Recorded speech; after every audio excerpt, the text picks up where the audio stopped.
बिस्मिल्लाहिर्रहमानिर्रहीम। अस्सलाम वालेकुम किसान भाइयों, खुशामदीद। मैं हूँ राणा मोहम्मद नवाज और क्लिनिक एग्रो फार्म की जानब से आपकी खिदमत में हाजिर हूँ। अगर आप हाइब्रिड धान यानी मूंजी किसी भी कंपनी की कोई भी मोटे चावल की हाइब्रिड किस्म यानी वैरायटी काश्त कर रहे हैं तो इससे भरपूर ज्यादा से ज्यादा टारगेट पैदावार हासिल करने के लिए आपको कौन सी खादें कितनी मिकदार में किस वक्त डालनी होंगी और कौन से फॉलियर और जरिए अद्वियात के स्प्रे करके आप ज्यादा से ज्यादा पैदावार हासिल कर सकते हैं, इस पर बात करेंगे। जब आप किसी भी फसल की हाइब्रिड इकसाम काश्त करते हैं तो इनकी पैदावारी सलाहियत आम इकसाम की निस्बत तकरीबन दुगनी से भी ज्यादा होती है। इसलिए हाइब्रिड इकसाम की खाद खुराक की जरूरत भी आम इकसाम की निस्बत ज्यादा होती है। बिल्कुल इसी तरह आप हाइब्रिड चावल की इकसाम से टारगेट पैदावार हासिल करना चाहते हैं तो फिर आपको इन अकसाम की खुराकी जरूरियात को मद्देनजर रखकर इनके मुताबिक खाद्य खुराकें डालना होंगी और उसके बाद फसल को कीड़ों और बीमारियों से भी बचाना होगा।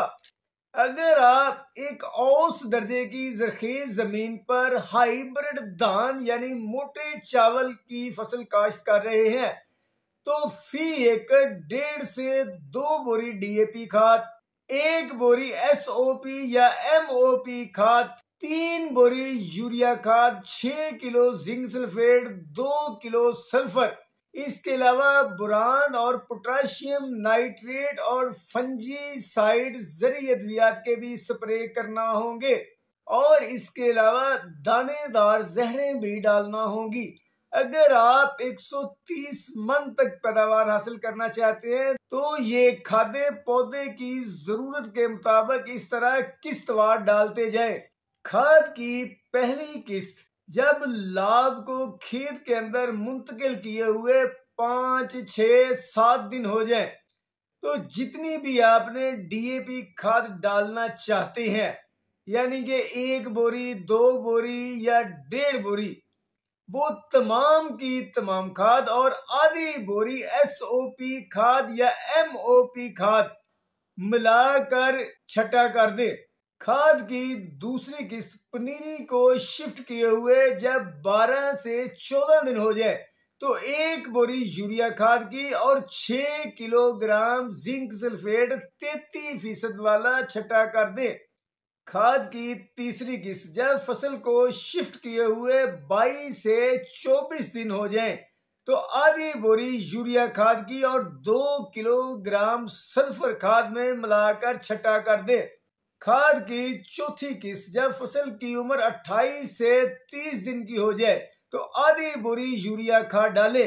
खाद की पांचवी किस्त जब फसल की उम्र 35 से 36 दिन की हो जाए तो फिर आधी बोरी यूरिया खाद डाले। खाद की छठी किस्त जब फसल की उम्र 42, 44, 45 दिन की हो जाए तो आधी बोरी यूरिया खाद के साथ आधी बोरी एसओपी या एमओपी खाद मिलाकर छटा करे। इसके साथ ही हाइब्रिड धान की खादें मुकम्मल हो जाएंगी।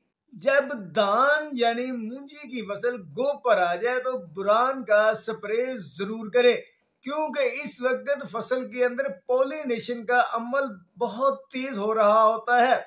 तो बुरान का स्प्रे करने से पॉलिनेशन का अमल ज्यादा बेहतर और अच्छे अंदाज से होता है और इससे यकीनन पैदावार में इजाफा होता है। तकरीबन 45 दिन की फसल पर फंजीसाइड जहर नटीवो या किसी भी अच्छी जहर का स्प्रे जरूर करें। इससे फसल के अंदर जरासीमी बीमारियां जो आती हैं उनसे फसल महफूज हो जाएगी। आप बुरान और फंजीसाइड जहर को मिलाकर भी स्प्रे कर सकते हैं। जब मुंजरे गोब की हालत से बाहर आ जाए, फसल नसारा कर जाए, दानों की हालत दूधिया हो तो आप 2 किलोग्राम पोटाशियम नाइट्रेट का स्प्रे जरूर करें। इससे ये होगा कि आपने जितनी भी खादें जमीन के अंदर डाली हुई हैं, जो हमने बाद में पोटाश डाली है और ये पोटाशियम जो नाइट्रेट का स्प्रे कर रहे हैं, ये तमाम खाद्य खुराकें जमीन से, तने से, पत्तों से निचोड़ कर दाने की जाना मुंतकिल करेंगी, जिससे दाने लंबे, बड़े और खुशनुमा वजनी होंगे, जिससे पैदावार में यकीनन इजाफा होगा और फसल के अंदर कुव्वत मुदाफत पैदा होगी, जिसकी वजह से फसल के अंदर बीमारियां और कीड़े कम हमला आवर होंगे। जब बिजाई के बाद फसल बूटा बनाने लगे तो एक दफा दानेदार जहर मनोमी हाइपो या कार्टअप जो भी मुयस्सर हो फसल को जरूर डालें, और उसके बाद जब फसल गोब की हालत में आ जाए तो दूसरी दफा दानेदार जहर जरूर डालें। इससे फसल आपकी कीड़े मकोड़ों और जो तने की सुंडी है उससे महफूज हो जाएगी। तो किसान भाइयों, अगर आप फसल को मैनेज करके अच्छे तरीके से उसकी ज़रूरत के मुताबिक खादें डालकर तैयार कर लेते हैं तो आप यकीनन इससे 125-30 मन से ऊपर पैदावार हासिल कर सकते हैं। इसके साथ ही अगर आपको हमारी ये वीडियो पसंद आई है तो इसको लाइक और शेयर ज़रूर करें और प्लीज़ हमारे चैनल को सब्सक्राइब ज़रूर करें। अल्लाह हाफिज़।